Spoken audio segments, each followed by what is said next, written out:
महत्त्वाच्या बातमीने सुरुवात करूयात। राज्यात पुढील 3 दिवस पावसाचा अंदाज हवामान खात्याने वर्तवलाय। कोकण वगळता मध्य महाराष्ट्र, विदर्भ, मराठवाड्यात 24 ते 26 एप्रिल या कालावधीत मेघगर्जनेसह विजांच्या कडकडाटात तुरळक पावसाची शक्यता हवामान खात्याने वर्तवली आणि त्यामुळे शेतकऱ्यांच्या चिंतेत पुन्हा एकदा भर पडली आहे। येणाऱ्या 3 दिवस अवकाळी पावसाचा अंदाज हवामान खात्याने वर्तवलेला आहे।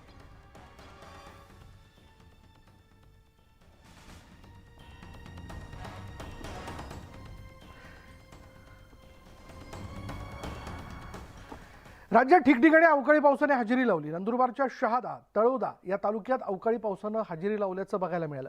वादळी वाऱ्यासह आलेल्या पावसाने उन्हाळी पिकांचं नुकसान होण्याची भीती या ठिकाणी व्यक्त केली जाते। बळीराजा त्यामुळे संकटात सापडला। तर वर्धा जिल्ह्यात पडत असलेल्या अवकाळी पावसामुळे उकाड्यानं नागरिक हैराण झाले। त्यांना दिलासा मिळालाय। येत्या 4 दिवसात पुन्हा पाऊस पडण्याची शक्यता हवामान विभागाने वर्तवली आहे। तर वाशिममध्ये झालेल्या पावसामुळे नागरिकांच्या घरावरील पत्रे उडालेत, तर विजेचे खांब उन्मळून पडलेत आणि त्यामुळे वाशिम शहरात अंधार पसरलाय।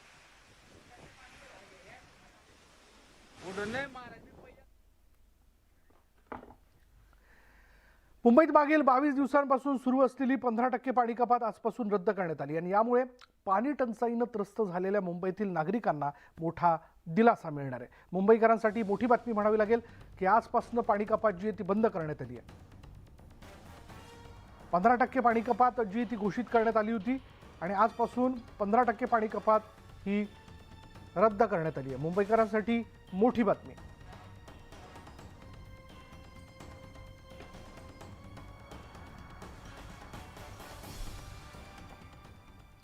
उन्हाची तीव्रता दिवसेंदिवस वाढत असताना धरणाच्या पाणी पातळीत देखील घट होते।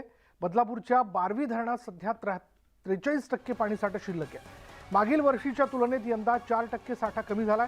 त्यामुळे नागरिकांनी पाणी जपून वापरण्याची गरज निर्माण झाली आहे। बारवी धरणातून ठाणे जिल्ह्यातील भिवंडी, कल्याण, डोंबिवली, उल्हासनगर, मीरा भाईंदर या महानगरपालिकांसह अंबरनाथ, बदलापूर आणि MIDC त्याचबरोबर स्टेम या प्राधिकरणांना पाणी पुरवठा केला जातो।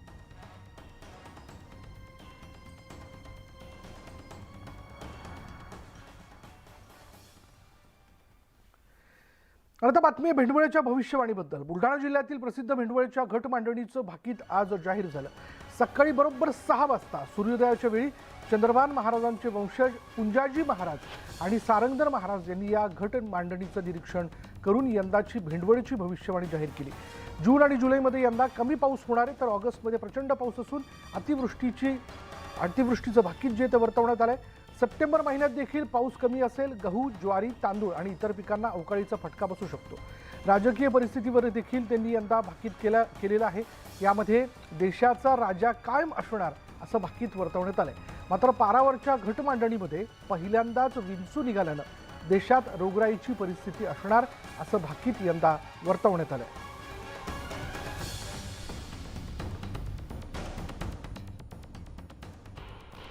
पाऊस जो आहे हा पहिल्या महिन्यात म्हणजे जून महिन्यात थोडा कमी आहे पाऊस। सार्वत्रिक पाऊस होणार नाही, सार्वत्रिक पेरणी होणार नाही। दुसऱ्या महिन्यात पहिल्या महिन्यापेक्षा ठीक आहे। तिसरा महिना सर्वात जास्त आहे आणि चौथा महिना पुन्हा कमी आहे। त्यामुळे पिकाची परिस्थिती पहिल्या महिन्यातील पावसावर आणि चौथ्या महिन्यातील पावसावर अवलंबून राहील। आणि आम्हाला काय मार्गदर्शन होते आणि असं एका चित्तानं ठेवून आठवली सर्व माहिती घेऊन आम्ही यावेळेस पराठी, तूर, मूग असं महाराजांनी भाकीत केलं की हे चांगलं आहे, आम्ही ते पेरणार आहे। आणि दुसरी गोष्ट अशी की अजूनपर्यंत आमची तर अशी परिस्थिती आहे, कापूस विकला नाही अजून। कापसाले भाव वाढतील आम्हाला असं माहीत पडले, मग त्या आशेनं आम्ही ठेवलाच। पुढे बोलूयात इतरही घडामोडी। माजी मुख्यमंत्री उद्धव ठाकरेंची आज जळगावमधील पाचोऱ्यात सभा पार पडणार आहे। यापूर्वी खेड, मालेगाव इथे उद्धव ठाकरेंच्या जाहीर सभा झालेल्या आहेत। या सभांमधून उद्धव ठाकरेंनी राज्य सरकारला चांगलंच घेरलं होतं। विशेष म्हणजे या सभांमधून त्यांनी शिंदेंसह भाजप नेत्यांचा समाचार घेतला होता। त्यामुळे आज होणाऱ्या जळगावच्या पाचोऱ्यातील सभेतून उद्धव ठाकरेंची तोफ कुणावर धडाडणार हे पाहणं आता महत्त्वाचं ठरणार आहे।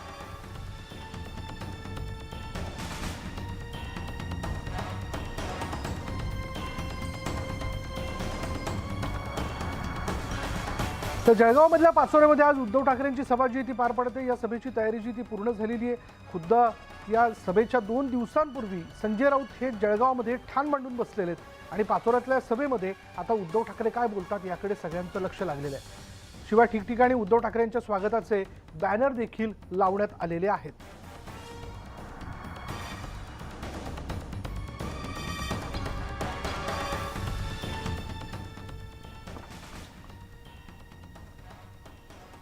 आणि याच विषयी अधिक माहिती आपण जाणून घेऊयात. आमचे प्रतिनिधी अविनाश कानडजी आता क्षणाला आपल्याबरोबर आहेत. अविनाश, आज जळगावमधल्या पाचोऱ्यात उद्धव ठाकरेंची सभा जी ती पार पडते.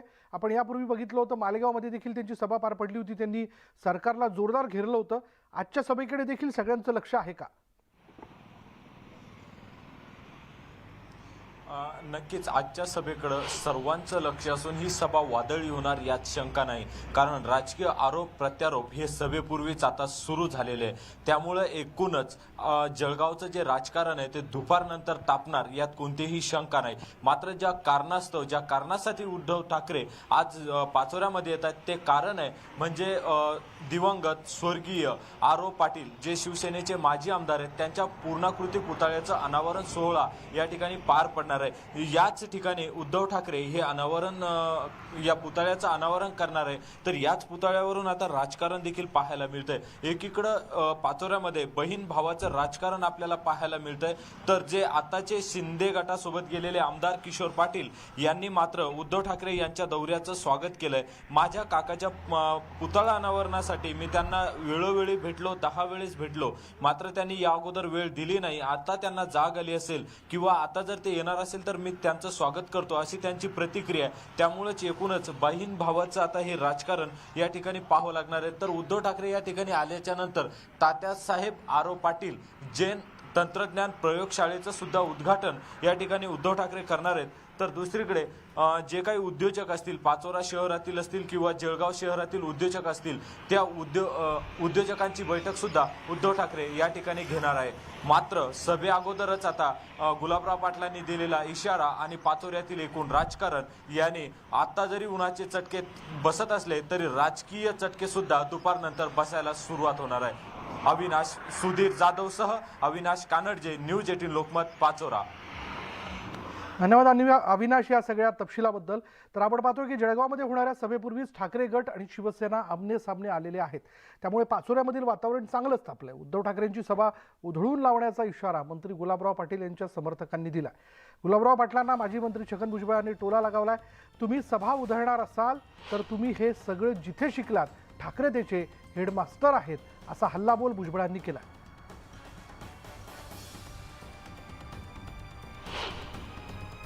ते म्हणले पाय ठेवतो मी, पाय ठेवला.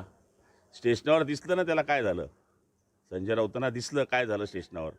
एकही कार्यकर्ता येऊ देणार नाही, आले तर वापस जाऊ देणार नाही. येऊन गेले आणि स्टेशनावर आले पण आणि वापस गेले पण. आम्हाला ह्या आयडिया शिकून आहे. राऊत कोणत्याच आंदोलनामध्ये नव्हते. त्यांना शिवसेनेचं आंदोलन कसं करावं हे माहीत नाही. दगडांवर दगडं मारून आंदोलन बंद करणारे, लोकांच्या सभा बंद करणारे लोक होतो आम्ही. त्यामुळे राऊतांनी आम्हाला चॅलेंज करू नये. परंतु तुम्ही दगड मारून उधळणारे लोक आहोत. परंतु ते शिक्षण ज्या शाळेतल्या मास्तरांकडे तुम्ही घेतलं, हेडमास्तरांकडे, तेच येणार आहेत ना तिकडे मिटिंगला. त्याच्यामुळे ती काही दुसरी मंडळी नाही आहेत. तुमच्याच शाळेतले सगळे मुख्याध्यापक येत आहेत. उद्धव ठाकरेंच्या पाचोऱ्यातील सभेमधील गर्दी पाहूनच गुलाबराव पाटलांचे डोळे बंद होतील असा टोला खासदार विनायक राऊतांनी लगावला. हिंमत असेल तर दगड फेकूनच दाखवा असं आव्हान त्यांनी दिलंय. उद्धवजी ठाकरेंची आजची जी पाचोऱ्याची सभा ही पाहूनच त्यांचे डोळे बंद होतील अशी जबरदस्त अलोट गर्दी आज पाचोऱ्याला उलटणार आहे. त्याच्यामध्ये गुलाबचा गुलाब फुलणार की नाही त्याची सांगत त्यांना भीती आहे. त्यामुळे त्यांचा चाललेला त्राग आहे. सर, राजसाहेबांची सभा 6 तारखेला होणार आहे. कसं पाहता आपण? राज्यात सत्तांतर झाल्यापासून मुख्यमंत्रीपदावर सातत्याने भाजपने दावा सांगितला होता. मात्र महाविकास आघाडीला पायउतार करून एकनाथ शिंदे मुख्यमंत्री झाल्यानंतर भाजपच्या नेत्यांकडून वारंवार आमचे खरे मुख्यमंत्री देवेंद्र फडणवीसच असं स्पष्टपणे सांगण्यात आलं होतं. तर तीच री आता पुन्हा एकदा भाजपचे मंत्री राधाकृष्ण विखे पाटील यांनी ओढली आहे. आमच्या मनातले मुख्यमंत्री देवेंद्र फडणवीस आहेत असं वक्तव्य मंत्री राधाकृष्ण विखे पाटील यांनी केलंय. तसंच आताच्या युती सरकारमध्ये एकनाथ शिंदे समजदार नेते आहेत असं देखील विखे पाटील म्हणाले. तर शरद पवारांप्रमाणे अजित पवारांनी सुद्धा कन्फ्यूज केलंय. त्यामुळे अजित पवारांच्या मनात आहे तरी काय आणि हे कोणाला समजणार असं देखील विखे पाटील यांनी म्हटलं.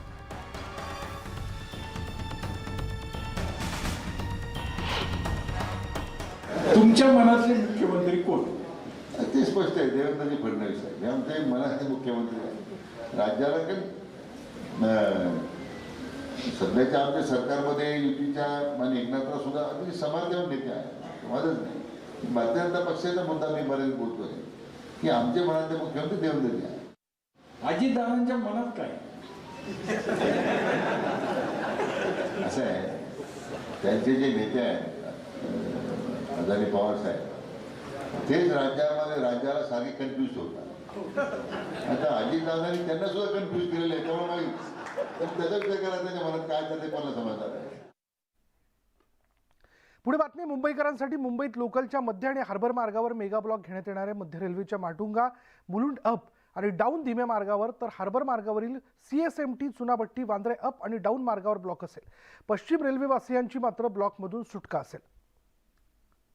त्याच्यामुळे आजचं हे वेळापत्रक लक्षात घेऊन बाहेर पडावं. बघा, मध्य रेल्वेवरती माटुंगा मुलुंड अप आणि डाऊन धीम्या मार्गावरती ब्लॉक हे सकाळी 11:05 ते दुपारी 3:55 हा ब्लॉक असेल.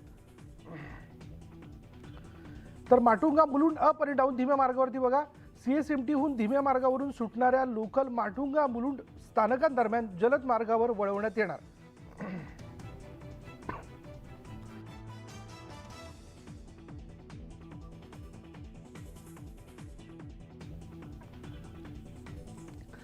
पुढे बघा, छत्रपती राजाराम सहकारी साखर कारखान्याच्या मतदानाला सुरुवात झाली. 58 केंद्रांवर मतदान प्रक्रिया पार पडत असून कडक पोलीस बंदोबस्त तैनात करण्यात आला. सतेज पाटील आणि महाडिक यांच्या गटात थेट लढत या निवडणुकीत पार पडते. त्यामुळे मतदानात चुरस बघायला मिळते. गेल्या काही दिवसांपासून या निवडणुकीच्या निमित्ताने सतेज पाटील आणि महाडिक कुटुंब यांच्यात आरोप प्रत्यारोपांच्या फैऱ्या झडल्यात. तर प्रचार देखील खालच्या पातळीवर घसरला होता. त्यामुळे या निवडणुकीत या दोन नेत्यांची प्रतिष्ठा पणाला लागली आहे. आणि आता ब्रेकनंतर बातमी नंदुरबारमधून. नंदुरबार तालुक्यात उमरदे खुर्द इथे खंडेराव महाराजांच्या यात्रेनिमित्त बाऱ्या गाड्या ओढण्याचा कार्यक्रम उत्साहात पार पडला. खंडेराव महाराजांचे सेवेकरी महेंद्र मराठे यांनी यावेळी 12 गाड्या ओढल्या आणि या सोहळ्याला भाविकांनी गर्दी केल्याचं पाहायला मिळालं.